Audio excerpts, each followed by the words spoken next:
ಭಗವಂತನ ಕೃಪಾಶೀರ್ವಾದಗಳು ಹೇಗೆ ದೊರೆಯುತ್ತದೆ? ಜನ್ಮದಾತರನ್ನು ನಿರ್ಲಕ್ಷಿಸಿದರೆ ದೋಷ ಖಂಡಿತ. ನೆನಪಿರಲಿ, ಭಗವಂತನ ಕೃಪಾಶೀರ್ವಾದಗಳು ತಂದೆ ತಾಯಿಯರ ಮೂಲಕ ನಮಗೆ ದೊರೆಯುತ್ತದೆ. ಮೊದಲಿಗೆ ಸ್ಪಷ್ಟಪಡಿಸುತ್ತಿದ್ದೇನೆ, ಇದು ಯಾರನ್ನೂ ಹೆದರಿಸುವ ಬೆದರಿಸುವ ಪ್ರಯತ್ನವಲ್ಲ. ಬದಲಿಗೆ ಹಲವು ಜ್ಯೋತಿಷ್ಯಕಾರರ ಪ್ರಕಾರ 45 ವರ್ಷಗಳಿಗೂ ಹೆಚ್ಚು ಕಾಲ ಕ್ರಮಬದ್ಧವಾಗಿ ವೈಜ್ಞಾನಿಕವಾಗಿ 1,00,000ಕ್ಕೂ ಮೀರಿದ ಜಾತಕಗಳ ಪರಿಶೀಲನೆ, ವಿಶ್ಲೇಷಣೆ, 10,000ಕ್ಕೂ ಹೆಚ್ಚು ದೋಷ ನಿವಾರಣಾ ಹೋಮಗಳನ್ನು ಮಾಡಿಸಿದ ಹಾಗೂ ಜ್ಯೋತಿಷ್ಯಶಾಸ್ತ್ರದ ಅಭ್ಯಾಸ, ಅನುಭವ, ಜ್ಞಾನಾಧಾರಿತ ಬರಹವಿದು. ಕರ್ಮ ಸಿದ್ಧಾಂತ, ಪುನರ್ಜನ್ಮ ಸಿದ್ಧಾಂತಗಳ ಪ್ರತ್ಯಕ್ಷಾನುಭವದ ಹಿನ್ನೆಲೆ ಈ ಬರಹಗಳಿವೆ. ಗೊತ್ತಿದ್ದೋ ಗೊತ್ತಿಲ್ಲದೆಯೋ ಬಹಳಷ್ಟು ಜನರು ಮಾಡುತ್ತಿರುವ ತಪ್ಪು ಕರ್ಮಗಳನ್ನು ಮುಂದೆ ಈ ಜನ್ಮದಲ್ಲೋ ಅಥವಾ ಮುಂದಿನ ಜನ್ಮಗಳಲ್ಲೋ ತನ್ನದೇ ಅನುಭವಿಸಬೇಕಾಗುವ ಕರ್ಮಫಲಗಳನ್ನು ಪ್ರಜ್ಞಾಪೂರ್ವಕವಾಗಿ ನಿವಾರಿಸಿಕೊಳ್ಳಲೆಂಬ ಸದುದ್ದೇಶವಷ್ಟೇ. ಬದುಕಿದ್ದಾಗ ಕಾಡಿಸಿ, ಪೀಡಿಸಿ, ಹಿಂಸಿಸಿ, ನೆಮ್ಮದಿ, ಶಾಂತಿ ಕಿತ್ತುಕೊಂಡು ಸತ್ತ ನಂತರ ಶಾಪ ಕೊಟ್ಟಾರೆಂಬ ಭಯದಿಂದ ತಿಥಿ, ಶ್ರಾದ್ದ, ತರ್ಪಣ, ಎಡೆ ಇಡುವುದು, ಮಹಾಲಯ ಅಮಾವಾಸ್ಯೆ ಇತ್ಯಾದಿ ಆಚರಣೆ, ಪರಿಹಾರ, ಪ್ರಾಯಶ್ಚಿತ್ತಗಳಿಂದ ಹೆಚ್ಚಿನ ಶುಭ ಫಲಗಳು ಪ್ರಾಪ್ತಿಯಾಗುವುದಿಲ್ಲ.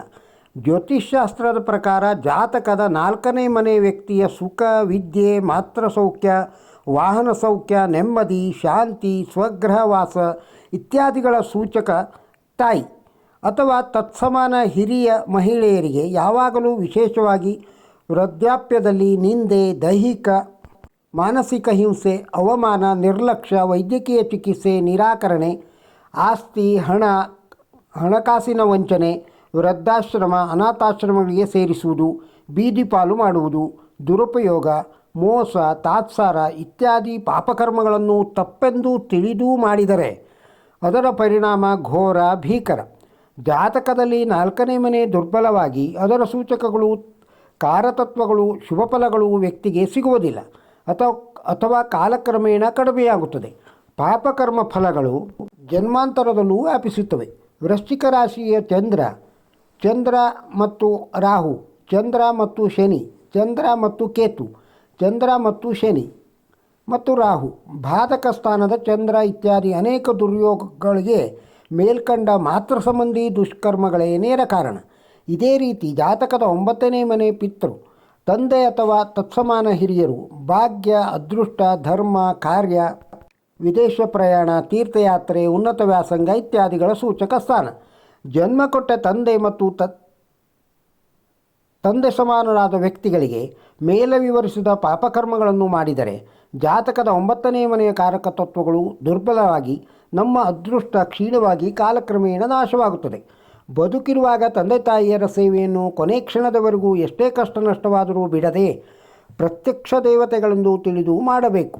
ಆಗ ಮಾತ್ರ ಮಾತಾಪಿತೃ ಋಣ ಸ್ವಲ್ಪವಾದರೂ ತೀರಿದಂತೆ. ಅಂಥವರಿಗೆ ಮಾತಾಪಿತೃರ ಆಶೀರ್ವಾದ, ಅನುಗ್ರಹ ಚೆನ್ನಾಗಿರುತ್ತದೆ. ವಂಶಾಭಿವೃದ್ಧಿ, ಉತ್ತರೋತ್ತರ ಅಭಿವೃದ್ಧಿಯಾಗುತ್ತದೆ. ತಂದೆ ತಾಯಿ ಸಮಾನರೇ ಆದ ಅತ್ತೆ ಮಾವಂದಿರನ್ನು ರಾಹು ಕೇತುಗಳೆಂದು ಮೂದಲಿಸಿ, ಅಪಮಾನಿಸಿ, ಹಿಂಸಿಸುವ, ಕಷ್ಟಕುಟಲ ಯಾತನೆಗಳನ್ನು ನೀಡುವ ದುಷ್ಟ ಸೊಸೆಯರಿಗೂ ಇದು ಅನ್ವಯ. ತಂದೆ ತಾಯಿಯರು ಒಂದು ವೇಳೆ ದುಷ್ಟರು, ದುರ್ಮಾರ್ಗದವರು, ಬೇಜವಾಬ್ದಾರಿಗಳಾಗಿದ್ದರೂ ಸರಿ, ನಮ್ಮ ಕರ್ತವ್ಯವನ್ನು ನಾವು ಮಾಡಲೇಬೇಕು. ಅವರವರ ಕರ್ಮಫಲ ಅವರವರಿಗೆ. ನೆನಪಿರಲಿ, ಭಗವಂತನ ಕೃಪಾಶೀರ್ವಾದಗಳು ತಂದೆ ತಾಯಿಯರ ಮೂಲಕ ನಮಗೆ ದೊರೆಯುತ್ತದೆ. ಈ ವಿಡಿಯೋದಲ್ಲಿರುವ ಮಾಹಿತಿ ನಿಮಗೆ ಇಷ್ಟವಾಗಿದ್ದರೆ ಒಂದು ಲೈಕ್ ಕೊಡಿ. ಈ ಚಾನಲಿನ ಹಿಂದಿನ ವಿಡಿಯೋಗಳನ್ನು ನೋಡಿ ಸಬ್ಸ್ಕ್ರೈಬ್ ಮಾಡಿಕೊಳ್ಳಿ. ನಮ್ಮ ಚಾನಲಿಗೆ ಸಬ್ಸ್ಕ್ರೈಬ್ ಆಗಿ. ನಮಸ್ಕಾರ.